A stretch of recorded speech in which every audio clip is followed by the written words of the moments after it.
University police station inspector Chandrashekar Sigri ಮತ್ತು ಅವರ team ACP suburban ಅವರ ಮಾರ್ಗದರ್ಶನದಲ್ಲಿ ಯೂನಿವರ್ಸಿಟಿ ಪೊಲೀಸ್ ಸ್ಟೇಷನ್ ವ್ಯಾಪ್ತಿಯಲ್ಲಿ ಒಂದು ರಾಬರಿ ಕೇಸ್ ವರದಿಯಾಗಿತ್ತು. ಅದರಲ್ಲಿ ಏನಂತಂದರೆ ಈ ಡೈಲಿ ವೇಜ್ ಲೇಬರ್ ಇರ್ತಾರೆ, ಕೆಲಸಕ್ಕೆ ಹೋಗೋ ಮಹಿಳೆಯನ್ನು ಆಟೋದಲ್ಲಿ ಕರ್ಕೊಂಡೋಗಿ ಪ್ಲಾಸ್ಟ್ರಿಂಗ್ ಕೆಲಸ ಇದೆ, ಹೌಸ್ ಕನ್ಸ್ಟ್ರಕ್ಷನ್ ಕೆಲಸ ಇದೆ ಅಂತ ಹೇಳಿ ಆಟೋದಲ್ಲಿ ಕರ್ಕೊಂಡೋಗಿ ಅವರ ಹತ್ತಿರ ಇರೋ ಒಂದು ಚೈನನ್ನು ಕಸ್ಕೊಂಡು ಪರಾರಿಯಾಗಿರ್ತಾರೆ. ಅದನ್ನು 112 ಕರೆ ಮಾಡಿರ್ತಾರೆ ಮತ್ತು ನಮ್ಮ ಇವರು ಎಲ್ಲಿಂದ ಆಟೋ ಹಚ್ಕೊಂಡಿದ್ರು, ಓಂ ನಗರಲ್ಲಿಂದ ರಾಮ ಮಂದಿರ ಸರ್ಕಲ್ ಇರ್ಬೋದು, ರಾಮ ಮಂದಿರ ಸರ್ಕಲ್ನಿಂದ ವಾಜಪೇಯಿ ಬಡಾವಣೆ ಅಲ್ಲಿವರೆಗೆ ಹೋಗಬೇಕಾದ್ರೆ ಎಲ್ಲ ಕಡೆ CCTV ಪರಿಶೀಲನೆ ಮಾಡಿದ್ದಾರೆ. ಕೆಲವು ಕಡೆ ನಮಗೆ ಖಚಿತವಾದ ಮತ್ತು ತುಂಬ ಉತ್ತಮ ಗುಣಮಟ್ಟದ CCTV ದೊರೆತ ಹಿನ್ನೆಲೆಯಲ್ಲಿ ಆರೋಪಿಗಳ ಬಗ್ಗೆ ಮಾಹಿತಿ ಕಲೆ ಹಾಕಲಿಕ್ಕೆ ಸಾಧ್ಯ ಆಗಿದೆ ಮತ್ತು ಅದರ ಒಂದು ತನಿಖೆಯ ಪ್ರಯತ್ನದಿಂದ 2 ಜನ ಆರೋಪಿಗಳನ್ನು ಬಂಧಿಸುವಲ್ಲಿ ಯಶಸ್ವಿಯಾಗಿದ್ದಾರೆ. ಅದರಲ್ಲಿ ಬಂಧಿತನಾದವ್ರ ಹೆಸರು ಕಲ್ಲಪ್ಪ ಅಲಿಯಾಸ್ ಸಂಜು ಅಂತ, ಇನ್ನೊಬ್ಬನು ಅವನ ಸ್ನೇಹಿತ ಸಂತೋಷ್ ತಂದೆ ಶಂಕರಪ್ಪ ಅಂತ. ಒಬ್ಬನು ಮೊದಲನೇ ಆರೋಪಿ ಅಫ್ಜಲ್ಪುರದವನು, 2ನೇ ಆರೋಪಿ ಪಕ್ಕದ ಜಿಲ್ಲೆ ಇಂಡಿಯವನಾಗಿರ್ತಾನೆ. ಇದರಲ್ಲಿ ಮೊದಲನೇ ಆರೋಪಿ ಇದ್ದಾನೆ, ಇವನ ಮೇಲೆ ಹಳೆಯ 2 ಕಳ್ಳತನ ಪ್ರಕರಣಗಳಿದ್ದಾವೆ ಮತ್ತು ಅವನ ಮೇಲೆ ಸನ್ನಡತೆ ಆಧಾರಕ್ಕೋಸ್ಕರ ಮುಚ್ಚಳಿಕೆಯನ್ನು ಕೂಡ ಅಫ್ಜಲ್ಪುರ ಪೊಲೀಸ್ ಸ್ಟೇಷನಲ್ಲಿ ಬರ್ಕೊಂಡಿದ್ದಾರೆ. PR ಕೂಡ ಅವನ ಮೇಲೆ ಹಾಕಿದ್ದಾರೆ. ಇವರಿಬ್ಬರ ಒಂದು ಬಂಧನದಿಂದ ಮತ್ತು ಇವರು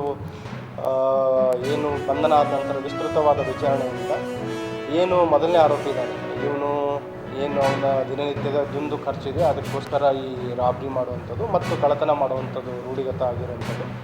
ಅದ್ರ ಜೊತೆಗೆ ಅವನು 5 ಇತರೆ ಮನೆಗಳ್ಳತನ ಪ್ರಕರಣಗಳಲ್ಲಿ ಕೂಡ ಭಾಗಿಯಾಗಿರೋದು ತಿಳಿದು ಬಂದಿದೆ.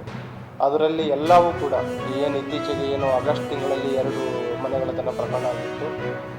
ನೆಕ್ಸ್ಟ್ ಅಕ್ಟೋಬರಲ್ಲಿ 1 ಪ್ರಕರಣ ಇದೆ ಮತ್ತು ನವೆಂಬರಲ್ಲಿ 2 ಪ್ರಕರಣಗಳು. ಒಟ್ಟು 5 ರಾತ್ರಿ ಮನೆಗಳ್ಳತನ ಪ್ರಕರಣಗಳು ಯೂನಿವರ್ಸಿಟಿ ಪೊಲೀಸ್ ಸ್ಟೇಷನಲ್ಲಿ ವರದಿಯಾಗಿದ್ದು, ಅವೆಲ್ಲ ಪ್ರಕರಣಗಳಲ್ಲಿ ಸುಮಾರು 61 ಗ್ರಾಮ್ ಗೋಲ್ಡ್ ಮತ್ತು 680 ಗ್ರಾಮ್ ಸಿಲ್ವರ್, ನಿಯರ್ಲಿ 7,61,000 ರೂಪಾಯಿಗಷ್ಟು ಬೆಲೆ ಬಾಳುವಷ್ಟು ಚಿನ್ನಾಭರಣಗಳನ್ನು, ಬೆಳ್ಳಿ ಆಭರಣಗಳನ್ನು ವಶಪಡಿಸಿಕೊಳ್ಳಲು ತಂಡ ಯಶಸ್ವಿಯಾಗಿದೆ. ಮತ್ತು ಇದರಲ್ಲಿ ಇನ್ನೊಂದು ಏನಂತಂದರೆ, ತಮಗೆ ತಿಳಿದಿರೋ ಹಾಗೆ ಎಲ್ಲಿ ಅಪರಾಧಗಳು ಆಗಿದ್ದಾವೆ ಈಗ ಒಂದು ಪ್ರಿವೆನ್ಷನಿಗೆ ಒತ್ತು ಕೊಡ್ತೇವೆ, ಅದ್ರ ಜೊತೆಗೆ ಪತ್ತೆಗೂ ಕೂಡ ಈಕ್ವಲ್ ಆಗಿ ನಾವು ಒತ್ತನ್ನು ನೀಡ್ತಾ ಇದ್ದೀವಿ. ಅದರ ಹಿನ್ನೆಲೆಯಲ್ಲಿ ನಮ್ಮ ಯೂನಿವರ್ಸಿಟಿ ಪೊಲೀಸ್ ಸ್ಟೇಷನ್ ಇನ್ಸ್ಪೆಕ್ಟರ್ ಮತ್ತು ಅವರ ತಂಡ ಈ ಆರೋಪಿಗಳನ್ನು ಬಂಧಿಸುವಲ್ಲಿ ಮತ್ತು ಈ ಪ್ರಕರಣಗಳನ್ನು ಭೇದಿಸುವಲ್ಲಿ ಯಶಸ್ವಿಯಾಗಿದೆ. ಅವರಿಗೆ ಅಭಿನಂದಿಸ್ತಾ ಇದ್ದಾರೆ ಮತ್ತು ಅವರಿಗೂ ಕೂಡ ಪ್ರಶಂಸನಾ ಪತ್ರವನ್ನು ಕೂಡ ನಾನು ನೀಡ್ತಾ ಇದ್ದೇನೆ.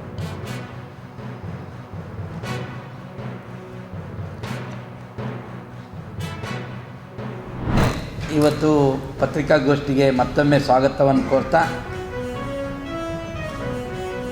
ಇವತ್ತು ಕುರ್ಚಿಯ ಕಚ್ಚಾಟದಲ್ಲಿ ರಾಜ್ಯದ ರೈತರನ್ನು ಮರೆತಿರ್ತಕ್ಕಂಥ ಈ ಸಿದ್ದರಾಮಯ್ಯನವರ ಸರ್ಕಾರ ದೀರ್ಘ ನಿದ್ರೆಯಲ್ಲಿ ಜಾರಿದೆ. ಈ ಸರ್ಕಾರ ಜೀವಂತ ಇರುವಂಥದ್ದಕ್ಕೆ ಸಾಕ್ಷಿನೇ ಇಲ್ಲ ರೀತಿಯಲ್ಲಿ ಇವತ್ತು ರೈತರ ಗೋಳನ್ನು ಕೇಳದೇ ಇರತಕ್ಕಂಥ ಈ ಕಿವುಡು ಮತ್ತು ಕುರುಡು ಸರ್ಕಾರವನ್ನು ಎಚ್ಚರಿಸತಕ್ಕಂಥ ದೃಷ್ಟಿಯಿಂದ ಭಾರತೀಯ ಜನತಾ ಪಾರ್ಟಿ ಕಳೆದ 3-4 ದಿನಗಳಿಂದ ರಾಜ್ಯದ 224 ವಿಧಾನಸಭಾ ಕ್ಷೇತ್ರಗಳಲ್ಲಿ ರೈತರಿಗೆ ಆಗ್ತಾ ಇರುವಂಥ ಎಲ್ಲ ಅನ್ಯಾಯದ ವಿರುದ್ಧ ಹೋರಾಟಗಳನ್ನು ಮಾಡಿದೆ ಯಶಸ್ವಿಯಾಗಿ.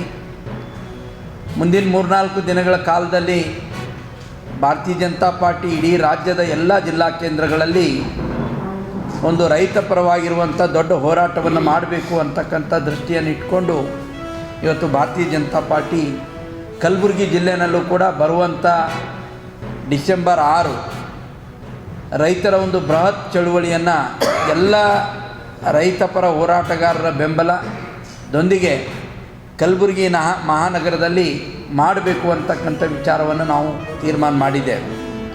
ಇದಕ್ಕೆ ರಾಜ್ಯದ ಭಾರತೀಯ ಜನತಾ ಪಾರ್ಟಿ ರೈತ ಮೋರ್ಚಾ ಅಧ್ಯಕ್ಷರಾದಂಥ ಶ್ರೀ AS ಪಾಟೀಲ್ ನಡಹಳ್ಳಿ ಅವರು ಈ ಒಂದು ಚಳುವಳಿಯ ನೇತೃತ್ವವನ್ನು ವಹಿಸಿಕೊಳ್ಳಲಿಕ್ಕೆ ಕಲಬುರಗಿಗೆ ಬರೋರಿದ್ದಾರೆ.